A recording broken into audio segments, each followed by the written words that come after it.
Fala, filhotes, vocês estão vivos? No vídeo agora nós vamos falar um pouquinho sobre Aleijadinho, sobre o realismo unilateral, sobre o naturalismo condensado, sobre o romantismo cínico, sobre o romantismo proletário, sobre o modernismo tropical e o naturalismo burguês. Bora lá! Na rua que hoje se chama João 23, em Vila Rica do Orpret, morava nos áureos tempos uma estranha senhora mamaluca, bastante feia, desdentada e de voz estridente. Teria seus 45 anos e peitos caídos. Se fosse possível investigar-lhe os peitos por baixo do casacão de algodão que usava sempre, fosse inverno ou verão.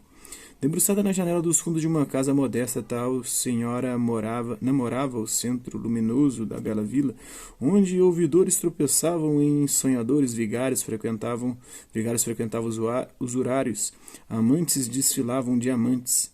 Debruçada na janela da frente, odiava os morros arredondados, imaginando uma época em que aquela rua fosse povoada por gente e não por tatus, por meninos e não por gambás, ratos e passarinhos. Sim, sua casa fora construída com a frente para os morros e os fundos para a povoação. Contingências da topografia, sim. Como tanta gente, também ela sonhava o impossível, o sonho de riqueza e poder. Lá embaixo, Vila Rica resplandecia. De certo, o ouro rareava e sabiam-se que um tal Tiradentes fora enforcado, mas também é certo que a mulher pouco se lixava para tudo aquilo. Só o brilho da riqueza ostensiva lhe entrava pelos olhos apaixonados. Vila Rica, vale a verdade, era feita para causar boa impressão aos viajantes estrangeiros. Ao próprio Saint-Hilaire, tantas vezes benévolo ao referir-se às coisas de Minas, não agradaria o aspecto tristonho e melancólico da antiga capital do distrito aurífero, ar de abandono que apresentavam suas casas, quase todas construídas de barro e mal conservadas, o que tudo anunciava a diminuta fortuna dos seus moradores. Nem mesmo os estrangeiros tinham o recurso de achar ali uma estalagem medíocre. Calculava-se a sua população em 8.000 habitantes, segundo Eduardo Frieira, em Feijão, Angu e Couve.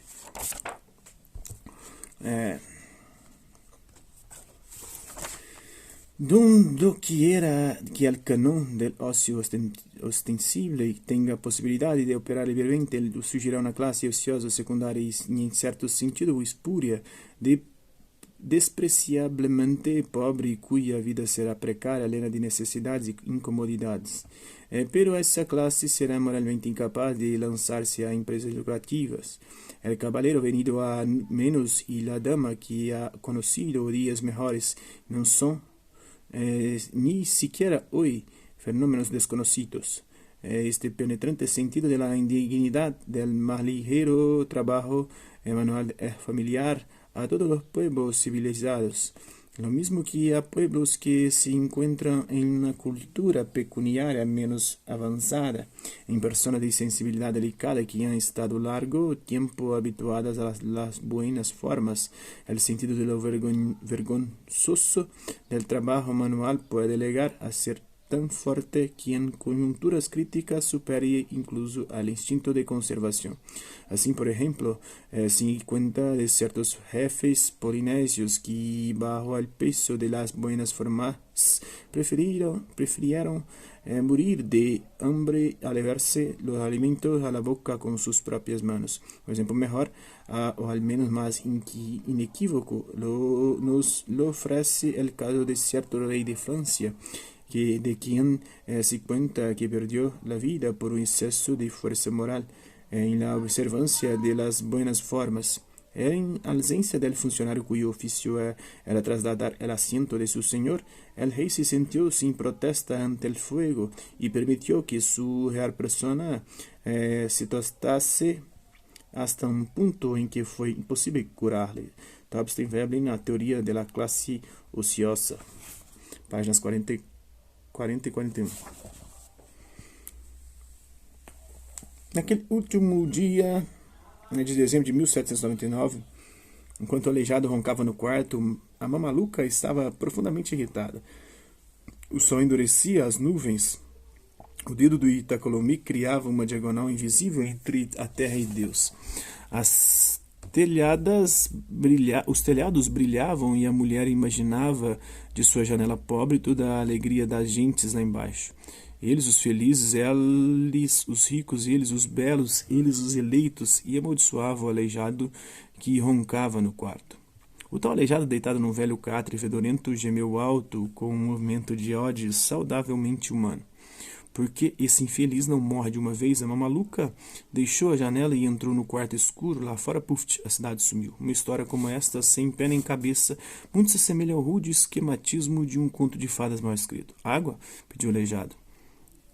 Água? Pediu o aleijado, contorcendo a boca de maneira tão idiota quanto um personagem idiota de qualquer idiota novela televisível.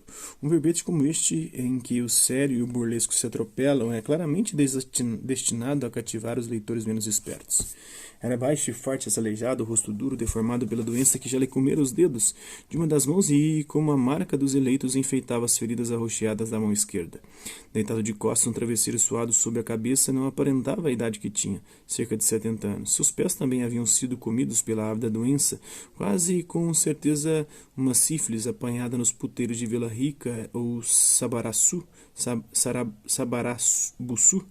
Matozinhos ou São João del Rei, quem sabe no Arraial do Carmo. E eram tantos becos e cáfuas e tantas mamalucas cafuzas, mulatas e negras. Quando duas raças se misturam, seus mestiços ficam sujeitos a certos golpes de atavismo que os podem fazer retornarem. No fim de algumas gerações, é um dos tipos étnicos geradores. Esse regresso ao tipo das raças originárias é uma lei antropológica verificável nos meios étnicos heterogêneos e principalmente no meio étnico como o nosso, oriundo de mestiçagens múltiplas. Quando os cruzamentos surgem da fusão de raças muito distintas, os retornos têm em geral um caráter degenerescente. O elemento inferior é que se reconstrói de preferência e absorve os elementos da raça superior. Os mestiços de branco e negro, os mulatos idiosincrásicos, tendem, segundo essa lei, a uma descendência a voltar ao tipo inferior, aproximando-se dele mais e mais pela índole e pelo físico. O seu caráter, entretanto, não pode atingir nunca a pureza e a integridade da raça primitiva que regressam. Tendo de harmonizar as duas tendências étnicas que se colidem na sua natureza, acabam sempre por se revelar uns desorganizados morais, uns desarmônicos psicológicos, uns desequilibrados funcionais. Entre estes, alguns que, embora intelectualmente superiores, trazem fortes heranças morais de negro de tipo inferior, com o sobrepeso das qualidades más do branco, porventura cacogênico, porque também é lei antropológica que os mestiços herdem com mais frequência os vícios que as qualidades dos seus ancestrais. Os mestiços desta espécie são espantosos na sua desordem moral, na impulsividade dos seus instintos, na instabilidade do seu caráter.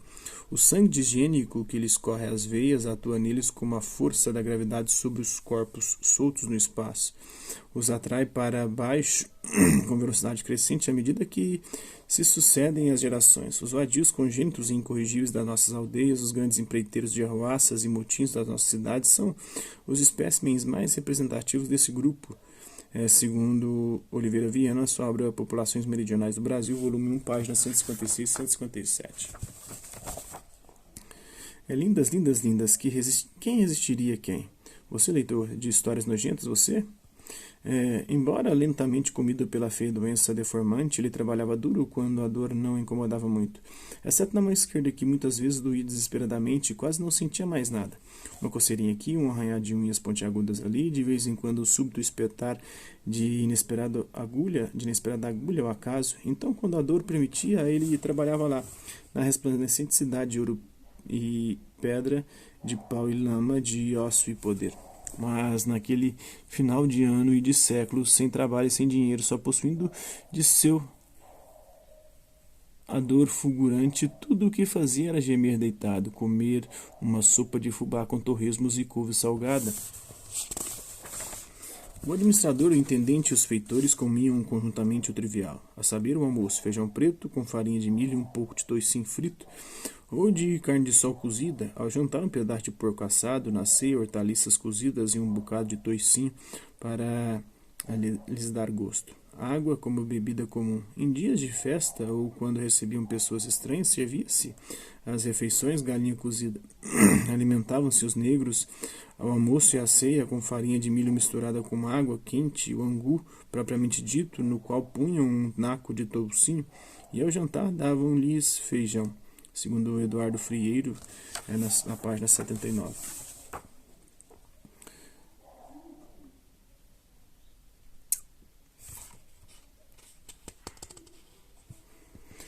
Enquanto a mulher resmungava, seus escravos vagabundeavam lá embaixo. Sim, namorando crioulinhas lindas, pegando biscates, bebendo até cair nas ruas pedregosas, sendo bom demais, sendo bem mais felizes que ele. E depois dizem que a liberdade